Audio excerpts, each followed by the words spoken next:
Announced today, Minnesota State University Mankato is making some big cuts to deal with a $22 million budget deficit. The university plans to cut 60 positions, though only 17 will be laid off. The rest coming through early retirement and not filling open positions.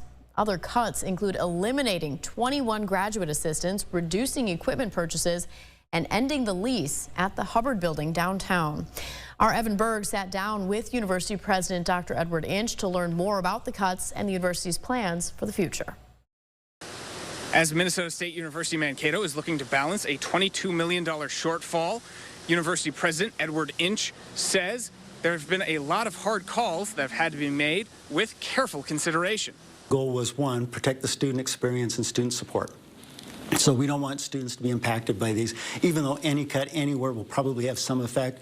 The university said the 60 positions and discretionary spending it is eliminating came after over a year of community feedback, with the goal of making up $16 to $20 million in deficit. But how did the university get here? This was a very difficult budget year for the legislature, and so things that might normally have happened last year or this year, such as funding a supplemental budget request that would have offset pay increases and benefit increases, that didn't happen. MSU claims that although it receives the most funding from state appropriations in the Minnesota state system, receiving over $60 million out of around $640 million that was available this year, it receives on average $1,600 less per student than other universities in that system, which with over 18,000 students leaves it with less room to keep up with the rising expenses. I mean, I've asked for the average allocation that the other six universities get per student, but you know, that's not the way this works, and this serves to meet the most campuses in the system.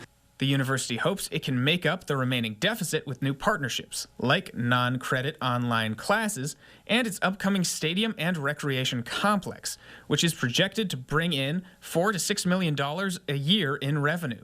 We'll have guest athletic teams. We'll have different kinds of expositions and events there. The conference space will be rentable, but also the project includes housing, and housing and retail will also help bring in revenue. Even if some deficit remains after that, President Inch said he would be hesitant to implement further cuts, as it could risk impacting the student experience. I don't think we're going to be able to cut our way to success. So the choices then become, what are we going to do to become less reliant on funding sources that aren't reliable. In Mankato, Evan Berg, KUYC News Now. The university says the 17 employees to be laid off will be notified privately the week of August 24th.